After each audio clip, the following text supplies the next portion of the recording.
Minha gente querida, bem-vindos a todos. Muita paz no coração, muita alegria.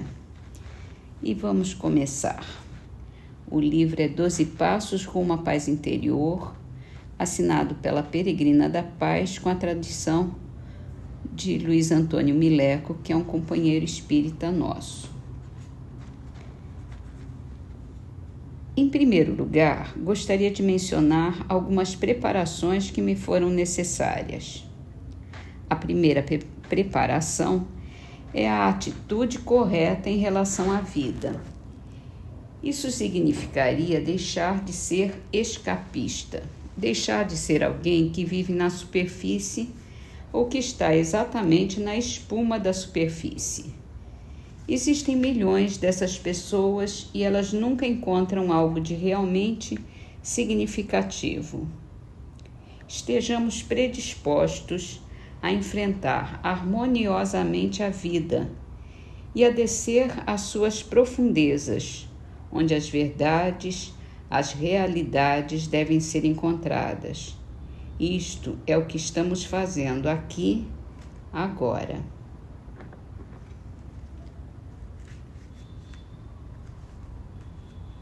É o que temos aqui nesse momento, aprofundando nossos conhecimentos de vida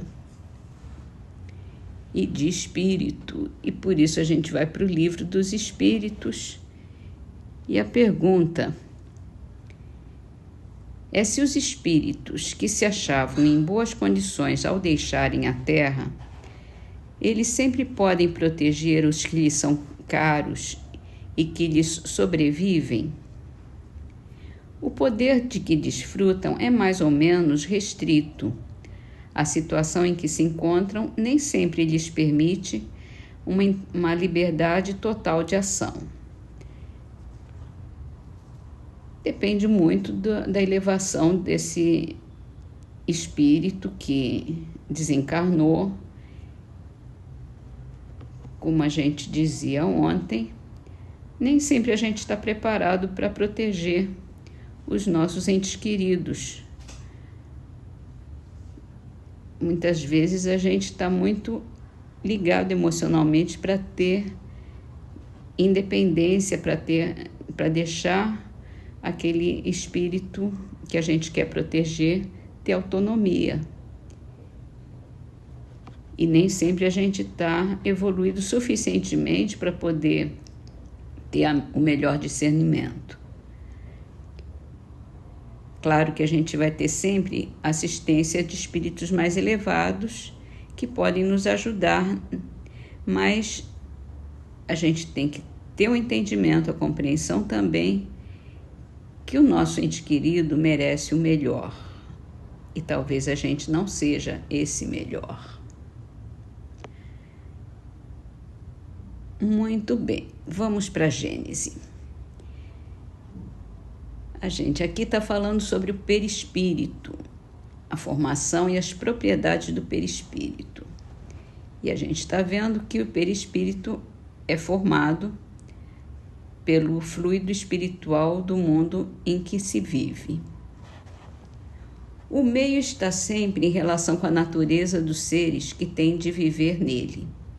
Os peixes na água, os seres terrestres no ar, os seres espirituais no fluido espiritual ou etéreo, mesmo que estejam na terra. O fluido etéreo está para as necessidades do espírito como a atmosfera para a dos encarnados. Ora, do mesmo modo que os peixes não podem viver no ar, que os animais terrestres não podem viver numa atmosfera muito rarefeita para seus pulmões, os espíritos inferiores não podem suportar o brilho e a impressão dos fluidos mais etéreos. Não morreriam no meio desses fluidos, porque o espírito não morre, mas uma força instintiva os mantém afastados dali, como a criatura terrena se afasta de um fogo muito ardente ou de uma luz muito deslumbrante.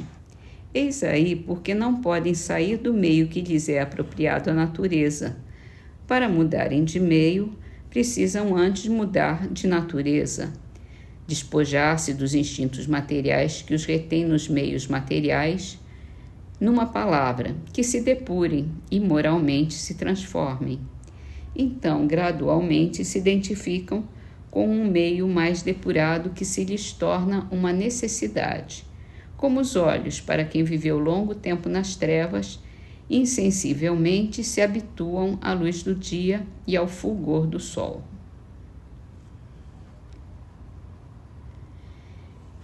Então é isso. Ele está explicando aqui por que a gente não consegue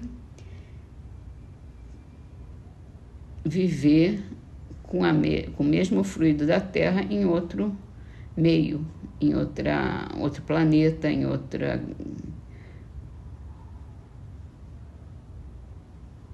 dimensão, digamos. Então, enquanto a gente está nessa dimensão nossa, esse nosso fluido espiritual, de que é feito o nosso perispírito, serve perfeitamente. Saiu daqui, a gente precisa se adaptar ao novo lugar. Então, vamos terminar nossas leituras com a trovinha de Casimiro Cunha. Livro é Orvalho de Luz, psicografado por Chico Xavier. O título: Definições. Fiscaliza as palavrinhas. De humilde pequena brasa começa a lavrar o incêndio que devora toda a casa.